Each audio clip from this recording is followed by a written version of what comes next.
नमस्कार दोस्तों, मेरा नाम है Ashish Rathore. I am back with another video. दोस्तों एक बार फिर से आपका स्वागत है मेरे चैनल पर और आज की वीडियो आपको डेफिनेटली बहुत अच्छी लगने वाली है। तो शुरू करते हैं आज की वीडियो। आज मैं आपसे डिस्कस करने वाला हूं एक बहुत ही इंपॉर्टेंट चीज़ जो कि इंडियन रेलवे ने अभी निकाली है। मैंने आपको अपनी पिछली वीडियो में एक बात बताई थी कि जीरो बेस्ड टाइम टेबल तो आ ही रहा है, बाकी रेलवे जिस चीज़ पर काम कर रहा है वो है सबसे इंपॉर्टेंट नेशनल रेल प्लान 2030। तो दोस्तों NRP ये है इंडियन रेलवे की सबसे इंपॉर्टेंट एक चीज जो कि उन्होंने अभी जिस पर उसने काम करना शुरू करा है। तो NRP 15 दिसंबर को लॉन्च होने वाली थी, मैंने आपको पिछली वीडियो में बताया था। तो ये धीमे धीमे अब इसके जो चीज़ें रेलवे ने तैयार करी है वो सामने आने लगे हैं और ये पूरी तरीके से जो सामने आया है इसमें आपको मैंने बताया था एक विजन 2024 जो कि रेलवे ने रखा है उसको प्रॉपर ढंग से एग्जीक्यूट वो कैसे करेंगे उन्होंने बताया है, क्योंकि विजन 2024 अगर कामयाब होता है तो तभी वो 2030 के अपने एम्स को पूरा कर पाएंगे जो कि 2050 के उनके एम्स को पूरा करेगा। तो दोस्तों आज की वीडियो में मैं आपको NRP 2030 तो नहीं बताऊंगा क्योंकि इसको एक डेडिकेटेड वीडियो चाहिए जो मैं आगे दूंगा। आज आपको बताऊंगा विजन 2024 क्या है, क्योंकि 2024 इंपॉर्टेंट है क्योंकि वो आने वाला है। उसके लिए रेलवे ने क्या तैयारी करी है उसके बारे में आज थोड़ा डिस्कशन करेंगे, फिर बाद में अगली वीडियो में इसके साथ में हम जोड़ देंगे NRP 2030 को भी।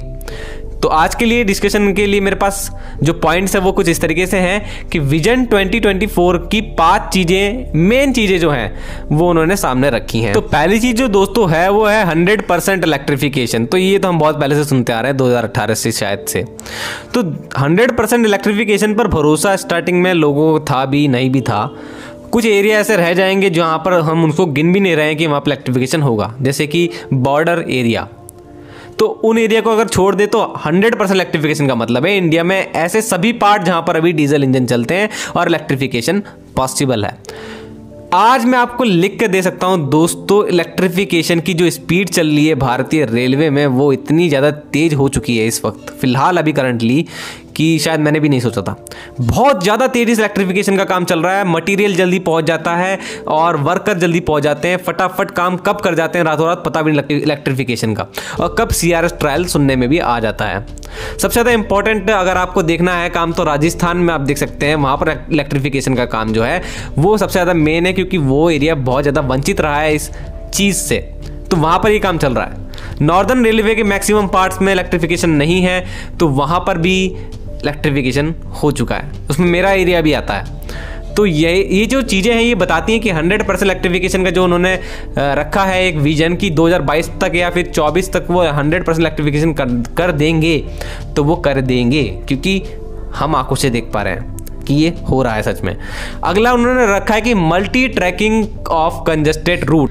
मतलब दोस्तों कुछ ऐसे एरियाज जहाँ पर ट्रेन का जो ट्रैफिक है वो ज़्यादा है और वहाँ पर इतना ज़्यादा ट्रैफिक होने की वजह से हमको ट्रेनें अक्सर लेट होती हुई दिखती हैं, जैसे कि हमारा NCR का पार्ट हो गया और हमारा और भी जो दिल्ली मुंबई रूट हो गया, ये बहुत ज़्यादा दिक्कत में रहते हैं हैवी ट्रैफिक के टाइम पे, जो कि हमेशा इसमें रहता है। तो इन ट्रैक्स को मल्टी ट्रैक करा जा रहा है, ज़्यादा से ज़्यादा ट्रैकों की संख्या बढ़ाई जा रही है। अब third point, upgradation of speed to 160 kmph on Delhi Howrah and Delhi Mumbai routes. Mission Raftaar, ये आप लोग जानते हैं कि 160 kmph होने वाला है दिल्ली हावड़ा और दिल्ली मुंबई रूट। मैं बहुत पहले वीडियो बना चुका हूँ कई सारी, तो ये चीज़ भी हमने देख ली कि ये इंप्रूवमेंट हो रहे हैं। अगला fourth point, upgradation of speed to 130 kmph of all golden quadrilateral golden diagonal roots.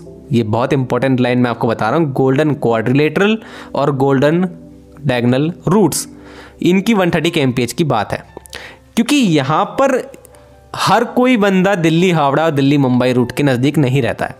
बहुत सारे बंदे जो रहते हैं रेल फैंस है चाहते हैं कि वहाँ की ट्रेन स्पीड 130 kmph तो हो एटलीस्ट, तो उनके लिए इम्पोर्टेंट ये है। और ये मैं आपको दिखा देता हूँ कि ये रूट कौन से हैं। Golden quadrilateral golden diagonal routes को मैं मिला करके बताऊँ तो New Delhi to Mumbai via Mathura Vadodara shortcut route जो है, जहाँ से हमारी राजधानी एक्सप्रेस जाती है, मुंबई राजधानी, तो ये जो रूट है ये आएगा 160 kmph के अंडर में। अगला है न्यू दिल्ली से हावड़ा वाया कानपुर धनबाद रूट, ये एक मेन रूट है यही है सबसे ज़्यादा कंजेस्टेड रूट भी इंडियन रेलवे का। तो न्यू दिल्ली से हावड़ा वाया कानपुर धनबाद की भी 160 kmph स्पीड कर दी जाएगी मिशन रफ्तार के तहत। अब अगले जो रूट मैं आपको बता रहा हूँ वो रूट आप सुनना ध्यान से। नई दिल्ली से चेन्नई वाया नागपुर विजयवाड़ा, जो ये रूट है ये 130 kmph पर जा रहा है। अगर आप यहाँ पर रहते हैं तो मुझे कमेंट सेक्शन में बताना कि आपको ट्रेन की स्पीड में लोकल न्यूज़पेपर या कहीं पर भी कोई चेंज आता हो दिखा, कि वहाँ पर कोई खबर छपी हो कि नया काम हुआ हो। अगला हावड़ा चेन्नई वाया विशाखापट्टनम, ये भी 130 kmph पर जा रहा है। अगला रूट है मुंबई से चेन्नई, ये बहुत ही important route, Mumbai to Chennai Wadi and Renigunta. तो वाडी एंड रेनीगुंटा होते हुए चेन्नई जाना मुंबई से, ये रूट आपने अभी सुना भी होगा कि 130 kmph पर लॉकडाउन के टाइम पर इस पे काम हुआ था कि 130 kmph पे इम्प्रूवमेंट लाए जाएंगे। ये मैंने खुद भी सुना था। तो आप लोग अगर वहाँ रहते हैं तो मुझे रिपोर्ट कीजिए कमेंट सेक्शन में, क्योंकि मुझे लग रहा है कि ये रूट अभी 130 kmph पर हो चुका है।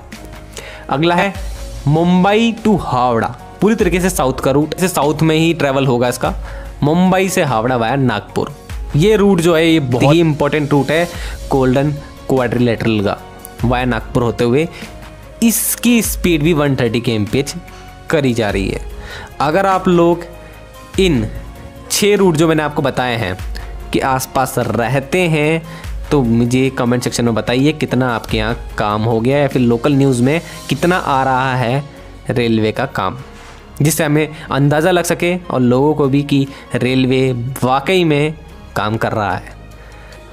और 5वां पॉइंट मैं आपको अब बता देता हूँ, चौथा पॉइंट ज़्यादा अच्छे से एक्सप्लेन मैंने आपको कर दिया। 2024 के विजन के तहत elimination of all level crossing on golden quadrilateral and golden diagonal route. देखिए इन जगहों पर स्पीड तभी बढ़ पाएगी जब इस तरीके की लेवल क्रॉसिंग भी खत्म होंगे अंडरपास के द्वारा। इसमें हम इंडियन रेलवे में अभी 100% अनमेन्ड लेवल क्रॉसिंग को तो ख़त्म कर चुके हैं, जैसे कि संसद में बताया भी गया था पिछले साल पीयूष गोयल जी के द्वारा। अगली ये जो इन्होंने टारगेट रखा है कि जितने भी लेवल क्रॉसिंग है, चाहे मेन्ड हो अनमेन्ड हो, उनको भी हमको ख़त्म करना है विजन 2024 के तहत इन मेन रूट्स में। और मेरे यहाँ पर जब ख़त्म होते हुए मैंने देखे तो अब मैं खुद कह सकता हूँ, जैसे हरिद्वार में, ज्वालापुर में और भी जगहों पर ख़त्म हो रहे हैं फाटक, तो यहाँ से मैं भी कह सकता हूँ कि रेलवे और भी जगहों पर शायद ये काम कर पाएगा। अंडरपास डालना आज के टाइम पे कुछ दिनों का काम रह गया है, 1 साल का काम नहीं दोस्तों। कुछ मशीनें आती हैं फटाफट अंडरपास डाल कर चली जाती हैं, उसके बाद रोड बनाने का काम आराम से धीमे धीमे होता रहेगा।